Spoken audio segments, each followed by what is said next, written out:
Hello everyone, my name is Will, and this is the Unstuff Love Letter. Get it on!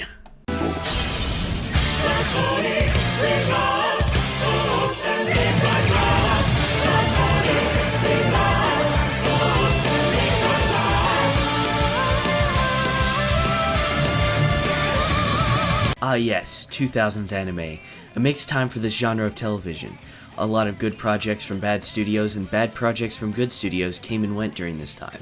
Previously, I reviewed the anime for High School of the Dead, which was a bit of a catastrophe on all sides.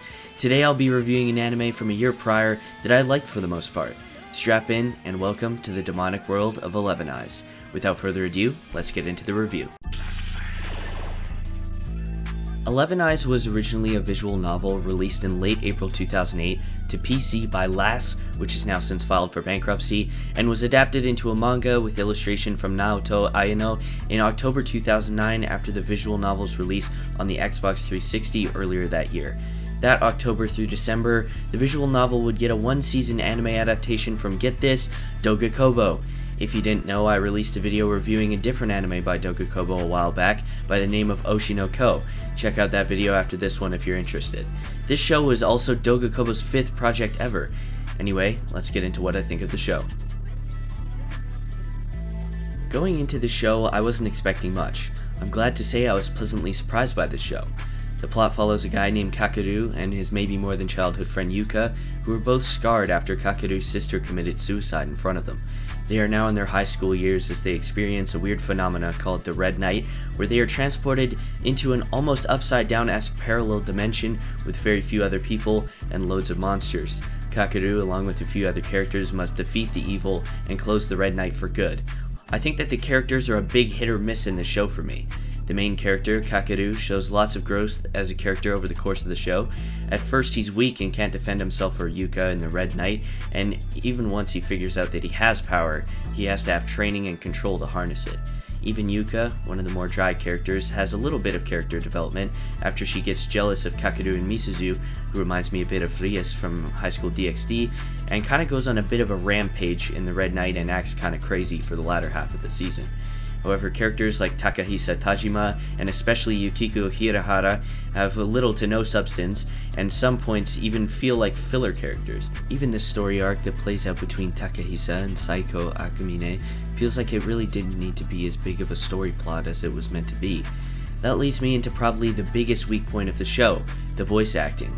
I honestly can't tell you if there was ever a dub made for this anime, as it's honestly hard to find any information at all about it.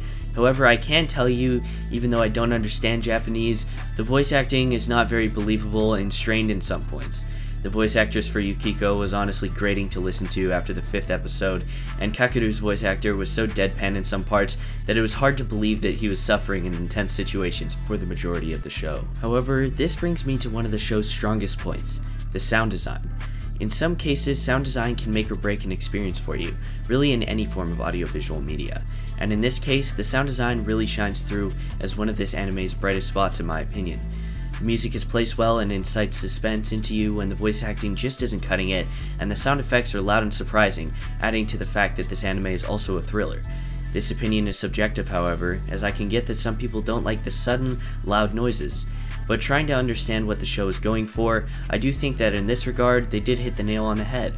I also like the premise of the character's powers. Misuzu has some sort of interdimensional sword perk, which I think ties into her ancestry somehow. I don't know, TLDR. Kakeru has the ability to preview his opponent's attacks with his right eye, but it comes with a cost as too much looking forwards in time and he gets deadly brain aneurysms. Yukiko, despite being an intolerable character, has a neat power where she essentially becomes invincible and can regenerate big wounds, but her catch is that she loses control over herself and just locks in onto anything that moves essentially. And Takahisa has fire abilities. That's really it for him. And finally, Yuka has the power to nullify everyone's powers in the surrounding area. If there is one more good thing I can say about this show, is that the pacing is done well. It makes for an easily digestible and easy to binge series. Although I do have to warn you, the reason that the show is rated TV mature or rated R or whatever is because the 10th or 11th episode, there is a sex scene and some nudity in other episodes. As long as you stay away from that episode, it drops back down to a TV-14. For the record, the scene doesn't show anything too bad, but it is pretty vulgar. I don't even know if I said my best girl pick for the last show that I reviewed, because I essentially just ripped on it for the entire video, so I'll do one here. Misasu Kusakabe is uncontested as the best girl in the show. Prove me wrong. Like I mentioned before, I didn't watch the dub, if there even is one, and I thought that the voice acting was pretty mediocre to straight up bad, especially at the start of the show with the sub. So that takes a few points off, unfortunately. I could live without the intro and outro songs, they're nothing to write home about. The rest of the soundtrack is really good though, especially the thriller type music that I mentioned before. This anime was an impressive 3.9 out of 5 stars for me. I enjoyed this 100% more than I thought I would. Maybe I'm just crazy, I don't know. It had many flaws, but at the end of the day, it was very charming and an interesting watch for sure. I'm not sure if I'll ever rewatch this show like I have and will with some of my favorites, but if not, I'll definitely still remember it. Hopefully. If you made it to the end of this video, cheers! I'd love to have you here. Make sure to drop a comment on what you thought about the show, and I'll see you all in the next one. But don't forget, Steph loves you.